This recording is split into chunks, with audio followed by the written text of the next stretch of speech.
It is aggravating that the closest it seems we'll get to this fight is this meme. Let's talk. Push the weight in the flex, flex. The live is one in the six. Fit the runner, boy, you nigga, no question. You will run a motherfucker high stepping. Hey, you never had a big enough weapon. Motherfucker never learned your lesson. I'm a 88 pack nigga, woof. I'm a 88 pack nigga, woof. I mean, day walker, drink blood, fangs out, full moon, motherfucker change like a hoe, nigga. I'm just a nigga from the hood trying to stack a little cheddar for the money. Drew Titan, Bronx on deck. Shout out to the mighty LDBC. And as we soak up this jazz music that is so relaxing, I need that when I talk about the sport of boxing because at times it can be very aggravating. This is a really good meme generated by whomever. Shout out to the person that did this. It's really good. But it seems that this may be the closest we'll get to this fight. I mean, I don't know. Things are subject to change as soon as I'm done with this video. You might find out that Canelo says, hey, you know, F it, let's rock. What do we have so far? So far, just got news that David Benavidez will be moving up to 175, which is a move that I agree with. It looked like, you know, I've seen him at a couple of weigh-ins at 168 where his face looked sunken in. I mean, he had his hair out at one fight and his face was sunken in. He made the weight, but he looked like Michael Jackson in Thriller when he turned into the zombie. I was like, ooh, my gosh. And you know, listen, I want him to fight Canelo Alvarez. I think he'll bring something out of Canelo that Canelo either does not have or he'll have to dig deep and find because he's going to be on him like a cheap suit. Canelo's going to have to fight this guy. And I don't think that Canelo's at the point in his career where he wants to have a fight like this. Benavidez is a bigger guy. He has a high punch output, and it'll be hard for Canelo to find an opening to counter him. You know, he fights at a work rate that I would think that Canelo just doesn't want to deal with at this point in his career. Canelo's a young man, but in boxing years, aka dog years, he's old. He's old in dog years. He's been around the sport for a very long time, and he's in a position where he's a multi-millionaire, and he just doesn't have to do things if he doesn't want to do it. And that's unfortunate because his fan base co-signs that. And who suffers? We do, the real supporters of the sport. See, casual fans, they have an unconditional love affair for Canelo Alvarez. And I don't have that. Any fighter that I support, at the end of the day, I want to see them fight their contemporaries. I'm not going to be ha-ha and kikiing that they're not fighting their contemporaries. That seems to be an ongoing theme with all fans. These Canelo fans, Tank fans, Anthony Joshua fans, they have this weird fan base where they celebrate their pockets and celebrate the fact that they're in the driver's seat in all of their negotiations and they really don't have to do anything. And I don't operate that way, but I've come to terms that that's what we're dealing with in this day and age. And it's disgusting. So Canelo versus Benavidez, is it a fantasy match? I don't know. Maybe we'll hear something tomorrow. Last we heard, as of today, I heard that David is going to 175. And what was the news that we got? He's fighting Alexander Gazik. That's how you say his last name. This is the guy, I believe. Didn't Better BF beat this guy? I forget. I'm sorry, but it's not easy work. So this was the thing I saw on social media. I just wanted to screenshot it and share it with you guys. David Benavidez is set to move up to light heavyweight for his next fight and will face Alexander Gazich in June for the WBC interim belt and WBC mandatory position for the Dmitry Bivol versus Artur Beterbiev winner. WBC President Mauricio Suleiman has announced. Now that sounds like a pretty good idea because the young man staying busy. Look, if this is true, he's made peace that Canelo is officially ducking him. And this is why the real legends of this, the real Mexican legends, Marco Antonio Barrera, Eric Morales, Juan Manuel Marquez, who's personally one of my favorite, not only Mexican fighters of all time, but favorite fighters of all time, Juan Manuel Marquez, Julio Cesar Chavez Sr. Got to put emphasis on that. These guys, I mean, I guess, you know, they say, okay, Canelo's okay, but they see what he's doing. And from what I understand, they speak out on him. They don't hate him. They're just saying, look, man, he got contemporaries. At this point, he's just playing politics. This isn't even chess at this point, because chess, you're making calculated moves in order to reach a goal. There is no goal for Canelo. You know, he can retire right now. He's not going to go broke unless he has the illest drug problem you can ever imagine. He's fine. He doesn't have to fight Benavidez, and the fact that that Canelo's fan base is standing in the pocket for that's a sad state of affairs, and that's everything wrong with this damn sport. But then a little while ago, I saw this. David Benavidez promoter Samson Lakowicz, I'm sorry if I'm butchering his name, has declared that Al Heyman's PBC have now offered Canelo Alvarez a guaranteed purse of $55 million to fight Benavidez next, who will be moving up to light heavyweight division for Alexander Gazich instead if he turns it down. So this is the last offer before Benavidez goes up to 175. They're saying, yo, look, okay, first it was 35. Just yesterday, I heard it was 35. 35 for Munguia. That's what I heard. But did y'all forget that Canelo says he don't fight Mexicans? So I guess Benavidez, we're going to see if Benavidez is Mexican enough. He's 50% Mexican and, you know, 50% Ecuadorian, but he's 100% American. I kept telling y'all I don't fight Mexican stuff that Canelo said don't apply to him. I keep telling y'all that. But whatever. Now they upped it another $20 million. By the way, Canelo drains the swamp wherever he goes. He's not cancer. He is AIDS. The Zone Boxing on that app, that it died, man. That first go round. Remember their major marketing ploy was pay-per-view is dead with Tracy Morgan. Remember that? Not anymore. They're back, but now you got to pay for those fights. And I'm gonna tell you something. If the product is good, I'll pay for it. I remember having these arguments with these British people 10 years ago on Facebook when I had a Facebook account.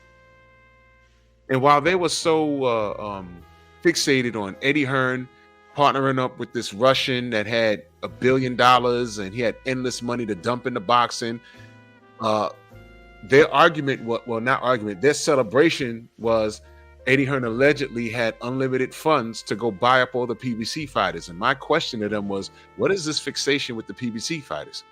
You openly admitted that Al Heyman got a majority of the talent. But here was my response. I don't care who has a majority of the talent in boxing as long as I get the fights that I want. Why are y'all making this more than what it is? And I also said no promoter or manager or advisor is safe from my ridicule. When you do something right, I'll speak on it. When you do something wrong, I'll speak on it. I didn't let anybody attack Al Heyman, guys like Rick Glasser and these other non-blacks, because I knew where it came from. It came from a place of racism. Those clowns at Golden Boy calling him the emails. Remember that? They called him Black Hitler. Remember that? And I looked at B-Hop and I said, Hopkins, Mr. Pro-Black from Philly, you're not going to say anything? He was dead silent, still waiting on him to say something. No, but he can invite Bill Haney to the bathroom though, right? What was that? And when Fred from the barbershop was the only person that stood in the pocket and said, hey, what do you got to say about those emails? He was escorted out of the event. Remember that? He was the only person he was running up on homie from Golden Boy at Lowe's in California. The video's on YouTube. Next time you go, hit him up and ask him for it. Tell him to post it on his Instagram. These things happen, man. But here's the thing. He was very critical of Al Heyman, and people hated him for it. All I'm going to ask you now, because we're now a few years removed from all of that, has he been wrong? I'm just asking you. Has he been wrong? HBO is gone. Showtime is gone. And this is what happens when you cater to the casuals.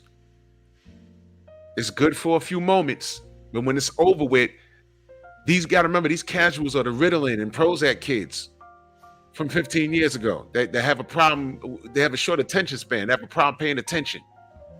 You cater to them. Once it's done, they're on to the next one. They're here for a short time, not a long time. It's the same thing with this Marvel situation.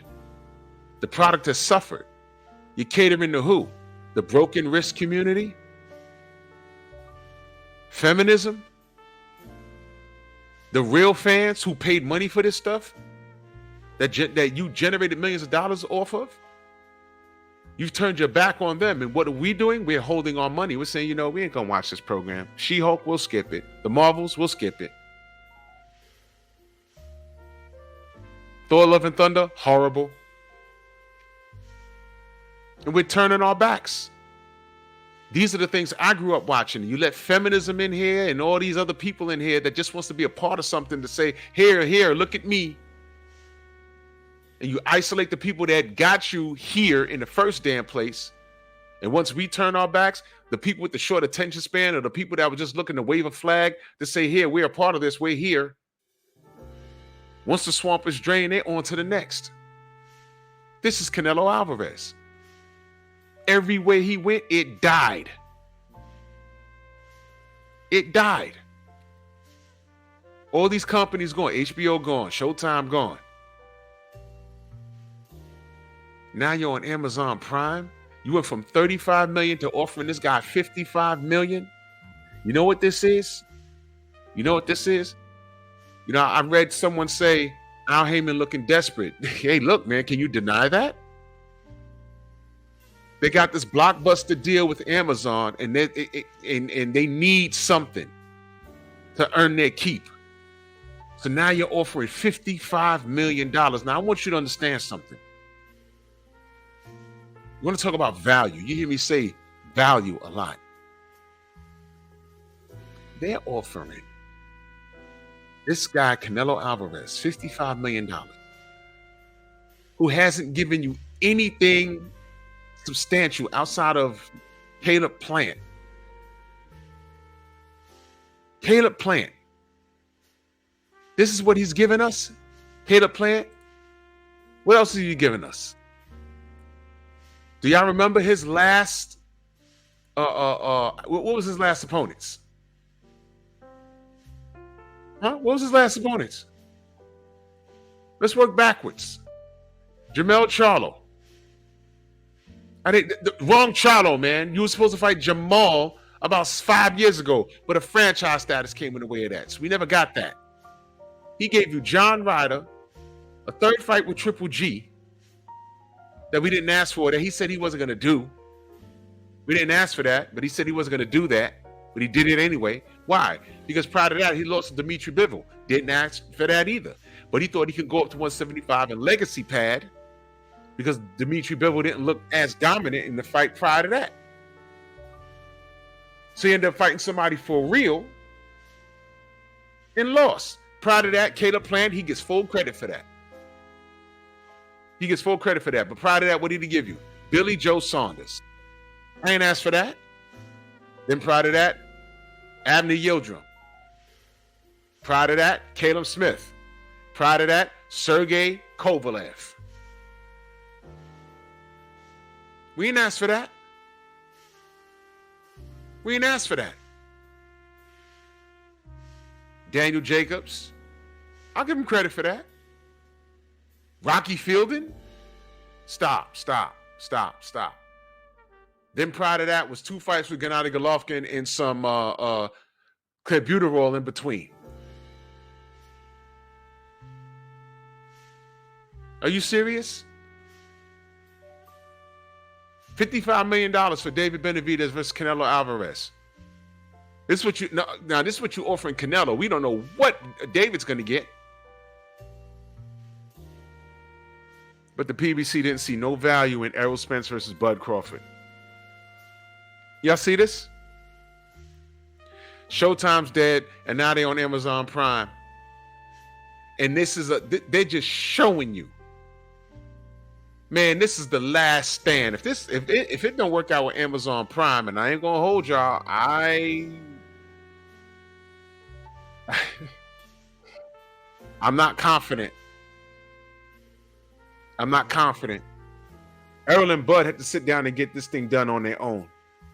They didn't have the PBC's help. They didn't. They're trying to give Canelo $55 million for David Benavidez, y'all. $55 million. And Canelo's looking at that saying, yo, I don't need to take that. I can make that in a fight and a half. And I'll fight who I want to fight. I want Jamal Charlo. And when there's nowhere else to look, when I'm looking at a Christian and Billy over here and a David Morrell here and a David Benavidez here and a William Skull over there, I still ain't got to do that. Yeah, now you can send me a Bud Crawford now. The path of least resistance. You know why? Because according to how boxing works now, he's earned it. This guy's playing games with y'all. And this is what happens when you kiss this dude's behind. I said that Bud Crawford, when he beat Errol, and he stood on the ropes and he looked at Jamel Charlo, that was it right there. Bud versus Texas, it sells itself. And who knows, if he had beat Jamel Charlo, then he could fight Jamal Charlo. I'd rather his crazy ass fight and lose to Bud than Canelo. You know why? I'll tell you why. Because when Jamal had all his head together, Canelo ducked him and accepted a franchise status. You don't need this guy.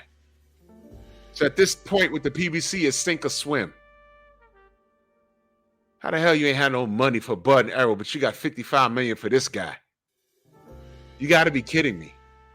And I'm going to tell you something. This is a domino effect. This is a whole nother conversation. But Tank, you better rethink that situation with Turk Ali, whatever that brother's name is. You know, in Saudi. Because you goof around, PBC ain't going to have no money to give you, bro. You might want to call him back and say, yeah, how much you have for me? Might want to call Eddie Hearn back, and you might really want to think about that Conor Benn fight now. What you had? $25 million up front? Turk Al-Sheikh, what you had? $15 million up front for Devin? I can come get that? Hey, Eddie, I can come get that 25 and really come to the UK? Because right now, I have no faith in the product over on Amazon Prime. This is they don't shake your legs. You about to get $55 million to Canelo Alvarez? For Benavidez? Oh, yeah. You guys on shaky legs, man. And you know what? I don't feel sorry for anybody. I did my part. I put my money where my mouth is.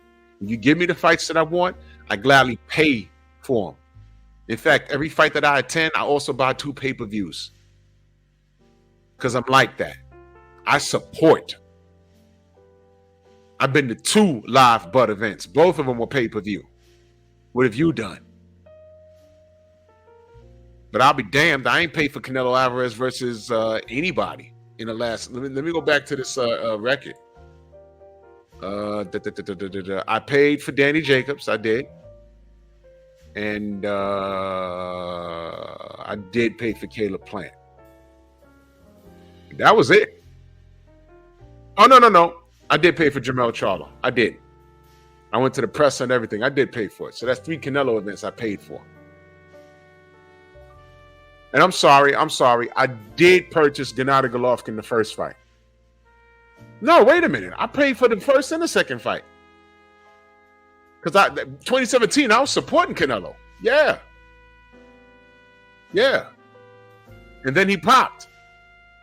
And there went that. Yup.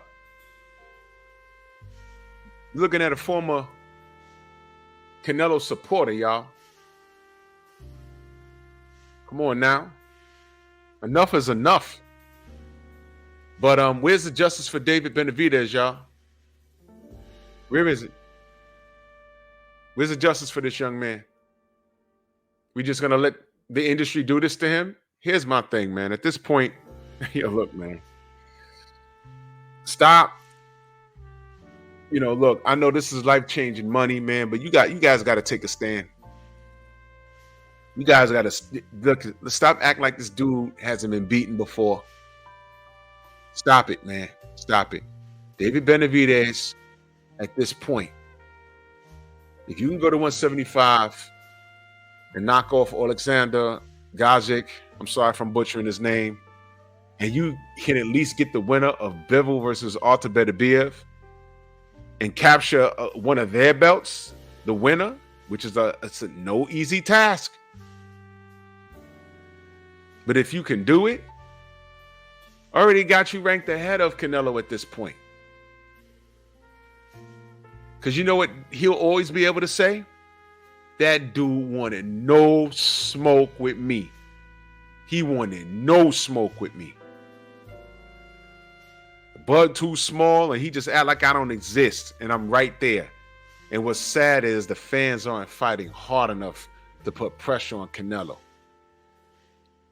They need to stop and say, you know what? We don't want to see you do anything else but fight David Benavidez. We're not paying for it. It'll be your worst outing.